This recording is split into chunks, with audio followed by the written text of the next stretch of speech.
Hello everyone, स्वागत है आपका एक और न्यू वीडियो में। और आज की इस वीडियो में हम यहाँ पे देखेंगे बेसलाइन टेस्ट कक्षा आपका जो 9वीं के लिए है 2026-27 का विषय आपका देखो सामाजिक विज्ञान का हम संपूर्ण आंसर देखेंगे। देखो आपको यहाँ पे कक्षा आपको डाल देना है और इसके साथ आपको विषय डालना है और आपको नाम भरना है, ठीक है। साथ में देखो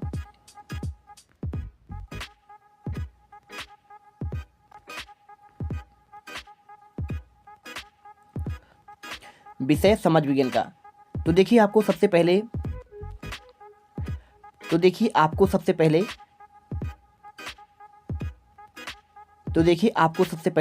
यहाँ पर नाम आपको भर लेना है, स्कूल का नाम भर लेना है, लिंग देखो आपको इसमें जो है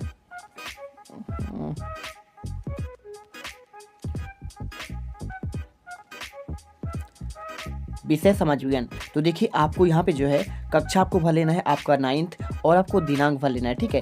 साथ में आपको इसमें नाम, स्कूल का नाम और आप छात्र या छात्रा हैं आपको इसमें राइट का आपको निशान लगाना है। और देखिए पूरा पेपर आपका जो है इसमें कितने अंक का है, यहाँ पे आपका टेस्ट जो है आपका 50 अंक है, यानी 50 में 50 डालने के लिए भाई आपको ये पूरा वीडियो देखना है।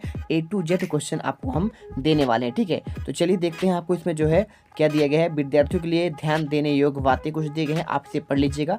सबसे पहले देखो आपको इसमें जो है अवधि की बात करें, आपको 90 मिनट इसमें समय दिया जाएगा। पहला जो आपको क्वेश्चन दिया है यहाँ पे, पर्वत, नदियाँ, मैदान किस प्रकार के मानचित्र में दिखाए जाते हैं? क्या आपका राजनीतिक मानचित्र या फिर आपका देखो इसमें भौतिक मानचित्र, सड़क मानचित्र या फिर देखो आपका जनसंख्या मानचित्र। तो देखो आपको इसमें जो है आपके जो पर्वत होते हैं, नदियाँ होते हैं और मैदान होते हैं, ये होते हैं आपके प्राकृतिक होते हैं। तो प्राकृतिक के साथ हमेशा क्या होता है आपको देखो इसमें आपको भौतिक आपके मानचित्र के अंतर्गत आता है, ठीक है। चलिए इसमें आपको देखो आपको आधा नंबर आपको इसमें जो है यहाँ पे मिलेंगे। इसमें देखिए आपको इसके बाद दूसरा दिया गया है, भारत के लगभग मध्य भाग में कौन सी प्रमुख अक्षांश रेखा गुजरती है? अब आपको देखो यहाँ पे जो है क्या आपका ग्रीनविच रेखा है, भूमध्य रेखा है, यहाँ पे मकर रेखा है या फिर देखो आपका कर्क रेखा है। तो हम जानते हैं भारत के जो हमारे मध्य भाग से यहाँ पे जो है कौन सी रेखा गुजरती है, वो गुजरती है आपका इसमें कर्क रेखा, ठीक है।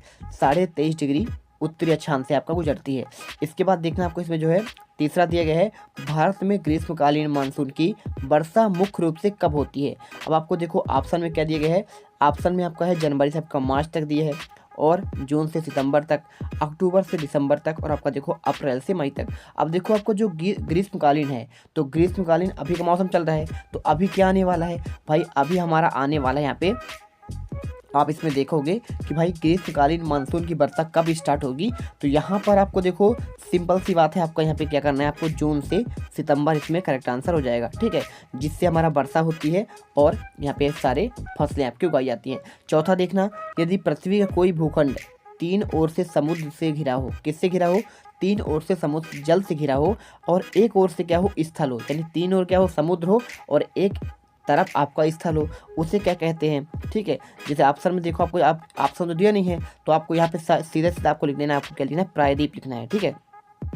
आप आंसर में प्रायद्वीप का लीजिएगा, ये आपको आंसर मैंने लिख दिया है, ठीक है। चलिए इसके बाद देखना आपको जो है रानी लक्ष्मीबाई का संबंध आपका किस रियासत से है, ठीक है। तो देखो जैसे आपको मैं आपको इसका उदाहरण बता दूं प्रायद्वीप का, जैसे आपको देखो इसमें जो है आपका ना यहाँ पे आपका प्रायद्वीपीय भाग जो कहलाता है, जैसे हमारा क्या है आपका दक्षिणी भारत, तो दक्षिणी भारत पूरा का आप देखोगे तो एक साइड क्या है हमारा पृथ्वी है, लेकिन आपका यहाँ पे देखो पूर्व साइड क्या है, यहाँ पे पूर्व में आपका बंगाल की खाड़ी है, दक्षिण में हिंद महासागर है और पश्चिम में क्या है, अरब सागर है। तो आपको ये प्रायद्वीप कहला गया है ना। तो इस प्रकार से आपको देखो प्रायद्वीपीय पठार भी आपके वहाँ पे नाम आपने सुना भी होगा, है ना। तो आपको इस प्रकार से प्रायद्वीपीय नदियाँ भी जो गंगा गोदावरी है आपके प्रायद्वीपीय नदियाँ कहलाती हैं। और यहाँ पे अन्नामलाई, दूधा बेट्टा, ये सारे आपका नीलगिरी पहाड़ियाँ हैं आपके प्रायद्वीपीय क्या है, पठार हैं। और इसके बाद देखो आपको इसे रानी लक्ष्मीबाई का संबंध किस रियासत से था? झांसी दिया ऑप्शन में, ओरछा, भोपाल और आपका लखनऊ। तो आप जानते हो इनका संबंध कहाँ से था, झांसी की रानी, ये आपके नाम से ही प्रसिद्ध है। इसके बाद देखना आपको जो है छठवां दिया है, निम्नलिखित में से कौन सा सबसे प्राचीन वेद है? आपका यजुर्वेद, सामवेद, अथर्ववेद और आपका देखो ऋग्वेद। हम जानते हैं सबसे पुराना कौन सा आपका यहाँ पे है, आपका ऋग्वेद जो है सबसे पुराना है इसमें। इसके बाद देखो सातवां, वस्तुओं का उत्पादन करने वाले व्यक्ति को क्या कहते हैं? उपभोक्ता, उत्पादक, व्यापारी, फिर खिलाड़ी। तो देखो आपका जो वस्तु को उगाता है, जैसे आपका जो हो गया चावल, है ना, या फिर आप गेहूँ कोई भी ले लें, सब्जी ले लें, तो वो कहलाता है उत्पादक कहलाता है। क्या कहलाता है? उत्पादक। ठीक है। उपभोक्ता क्या होते हैं, जैसे हम लोग सब्जी खरीदे जाते हैं, हम लोग क्या है, उपभोक्ता हैं, और जो बेचता है व्यापारी है ना। और इसके बाद देखो आपको 8वां, डॉक्टर और शिक्षक किस आर्थिक गतिविधि क्षेत्र में आते हैं, क्या प्राथमिक क्षेत्र में, द्वितीय क्षेत्र में, तृतीय क्षेत्र में, और आपका देखो चतुर्थक क्षेत्र। तो देखो आपको डॉक्टर और शिक्षक की बात कर रहा है, ठीक है। तो इसमें आंसर देखिए, चलिए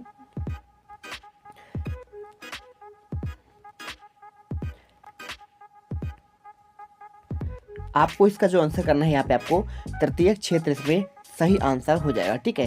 क्योंकि देखो आपका यह तृतीय क्षेत्र में क्या आते हैं, आपके सेवा क्षेत्र आते हैं, और जो प्राथमिक में आते हैं हमारे कच्चे माल आते हैं जो भी हम उगाते हैं यहाँ पे, ठीक है। और या इसके बाद देखो जो कारखाने बनते हैं, जैसे गन्ना उगाया गया कहाँ, आपका प्राथमिक क्षेत्र हो गया, और गन्ना से शक्कर कहाँ भी बना, आपको कारखाने पे आपका हो गया द्वितीय क्षेत्र।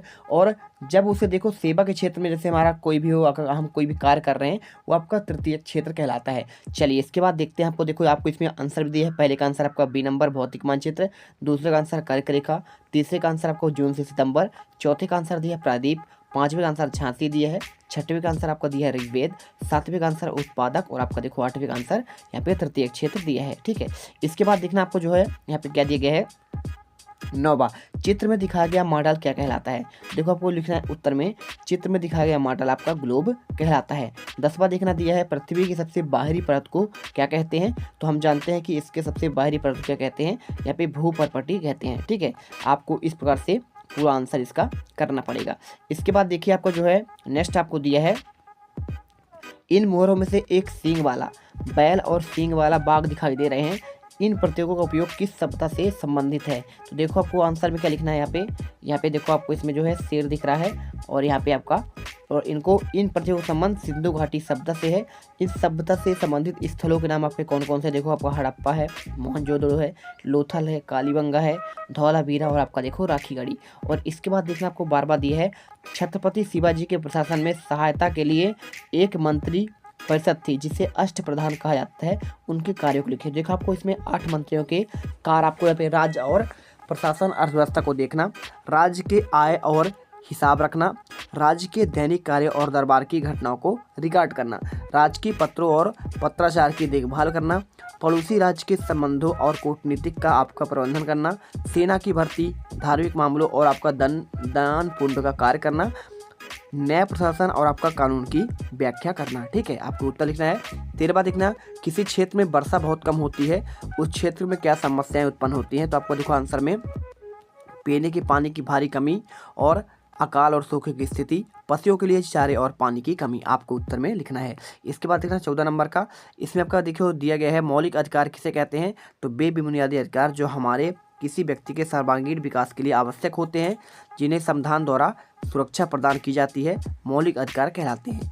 15वां देखना, पठार किसे कहते हैं। तो पृथ्वी की सतह का वह उठा हुआ भाग जो ऊपर से चपटा और देखो आपको इसमें मेज की तरह आपका समतल होता है, उसे पठार कहते हैं, ठीक है।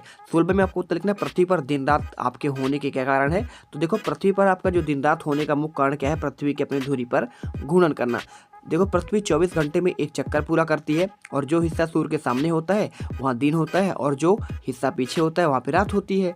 इस प्रकार से देखो आपको आंसर करना है। और इतिहास के बारे में जानकारी, पुरातत्वविद स्रोत कैसे आप कौन कौन से हैं। तो देखो आप जानते हैं यहाँ पे स्रोत आपके अभिलेख आपके होते हैं, पुराने सिक्कों से भी आपको जानकारी मिलता है, स्मारक से मिलते हैं, भवन से मिलते हैं, खुदाई में मिली वस्तुओं के आदि आपके होते हैं। 18वां दिया, भारत को किन किन प्राचीन नामों से जाना जाता है। तो देखो आपको इसमें आर्यावर्त, भारतवर्ष, जम्बू द्वीप और हिंद और इंडिया जैसे नामों से जाना जाता है। इसके बाद देखो आपका दिया गया है, लोकतंत्र और राजतंत्र में क्या अंतर है। तो लोकतंत्र में सरकार जनता द्वारा चुनी जाती है और सर्वोच्च शक्ति जनता के हाथों में होती है, जबकि राजतंत्र में शासन राजा के हाथों में होता है और यह पद अक्सर वंशानुगत होता है, यानी आपका वंशवाद में आपको चलता है। इसके बाद देखना, ग्राम पंचायत के 2 कार्य कौन कौन से हैं। तो आपको कार्य में लिखना है, गाँव की स्वच्छता, नालियों और सड़कों की मरम्मत करना और इनका रख रखाव करना। दूसरा देखना, गांव के प्राथमिक शिक्षा हो गया, स्वास्थ्य सेवाएं हो गया, और आपके पेयजल की व्यवस्था भी करना होती है। 21वां देखना, उपनिवेशवाद क्या है। तो आपको जब कोई शक्तिशाली देश किसी दूसरे देश पर राजनीतिक और आर्थिक नियंत्रण स्थापित कर लेता है, उस देश के संसाधनों का उपयोग अपने फायदे के लिए करता है, उसे उपनिवेशवाद कहते हैं, ठीक है। 22वां देखना, अंग्रेजों द्वारा लागू हड़प नीति क्या थी और इसने किसने लागू किया। तो देखो आपको इसमें आंसर करना है, हड़प नीति के अनुसार यदि किसी भारतीय रियासत के शासन की मृत्यु देखो बिना किसी प्राकृतिक उत्तराधिकारी के हो जाती है तो उसका राज्य ब्रिटिश साम्राज्य में मिला लिया जाता है। शासक को गोद लेने का अधिकार नहीं था, इसे लॉर्ड डलहौजी ने लागू किया था। ठीक है, तो आपको ये देखो, आपको यहाँ पे दत्तक पुत्र नहीं ले सकते हैं। इसके बाद देखना 23वां, मानचित्र और ग्लोब में क्या अंतर है। तो मानचित्र पृथ्वी की सतह है, उसके एक भाग की चपटी सतह पर बनाया गया पैमाना है, जबकि ग्लोब पृथ्वी का एक छोटा और वास्तविक त्रियामी प्रतिरूप है। यह पृथ्वी के आकार और झुकाव को सही ढंग से दर्शाता है। 24वां पूछा गया, भारत के दो आपको राजनीतिक दलों के नाम बताने हैं। तो पहला देखो आपका भारतीय जनता पार्टी और दूसरा भारतीय राष्ट्रीय कांग्रेस आपका हो जाएगा। इसके बाद देखना मानव पूंजी किसे कहते हैं। तो आपको उत्तर में लिखना है, किसी देश की जनसंख्या में निहित कौशल, शिक्षा, ज्ञान और अनुभव के भंडार को मानव पूंजी कहा जाता है। ठीक है, जो आपका शिक्षा होता है, आपके पास जो कौशल है और आपके पास जो ज्ञान है और अनुभव है, ये आपके मानव पूंजी होते हैं। 26वां दिया, पृथ्वी पर ऋतुओं को परिवर्तन मुख्य कारण क्या है। तो देखो पृथ्वी अपनी धुरी पर 23 डिग्री यानी 23.5 डिग्री आपका झुकी हुई है। 23 सही 1/2 भी आप लिख सकते हैं, इसे कोई दिक्कत नहीं है यहाँ पे। और पृथ्वी द्वारा सूर्य के चारों ओर लगाए जाने वाली परिक्रमण गति। और देखो 27 पूछा है, गुप्त साम्राज्य को स्वर्ण युग क्यों कहा जाता है। तो भाई गुप्त काल में कला, विज्ञान, साहित्य, गणित और खगोल विज्ञान के क्षेत्र में देखो अभूतपूर्व प्रगति हुई और इसलिए भारतीय इतिहास का स्वर्ण युग कहलाता है। इसके बाद देखना नगर पालिका का 2 कार्य पूछा गया है। तो आपको लिखना है, शहर में पीने के पानी, सफाई की व्यवस्था करना, सड़कों पर रोशनी और जन्म मृत्यु का पंजीयन कराना। ठीक है, 19। अब देखो आपको नगर पालिका का एक और कार्य होता है, क्या कौन सा कार्य होता है। इस समय पर आपका जो नया कार्य यहाँ पे आपको जुड़ गया है भाई, वहाँ की जो है यहाँ पे क्या है, कचरा फेंकना सबसे बड़ी समस्या थी। तो आपका वो भी अब देखो आपका यहाँ पे स्वच्छ भारत अभियान के तहत आपका होता है। और राजनीतिक दल का मुख्य कार्य क्या है। तो देखो राजनीतिक दल का मुख्य कार्य आपका होता है चुनाव लड़ना, सरकार बनाना और इसके साथ देखो आपका जनमत तैयार करना। और वह देश की नीतियाँ निर्धारित करते हैं और जनता की समस्याओं को सरकार तक पहुंचाते हैं। 30वां दिया है, आर्थिक गतिविधि किसे कहते हैं। तो वे सभी क्रियाएं जो धन कमाने के उद्देश्य से की जाती है, जिनसे वस्तुएं या सेवाओं का उत्पादन होता है, आर्थिक गतिविधियां कहलाती हैं। तो आपको देखो इस प्रकार से पूरा आंसर आपको करना है। और इस प्रकार देखो मैंने पूरे पेपर के आपको आंसर यहाँ पे आपके बेसलाइन टेस्ट के आंसर प्रोवाइड करा दिए हैं। पूरे क्वेश्चन का स्क्रीनशॉट कर लीजिए और इनका आंसर जो है अच्छे से पढ़ लीजिए। मिलते हैं नेक्स्ट वीडियो पर।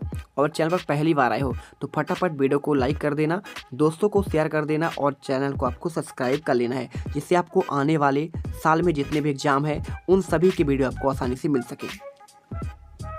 और वो जो लाल वाला बटन है उसमें भूकंप लेके आओ या फिर भूचाल, मुझे नहीं पता, बस क्लिक हो जाना चाहिए।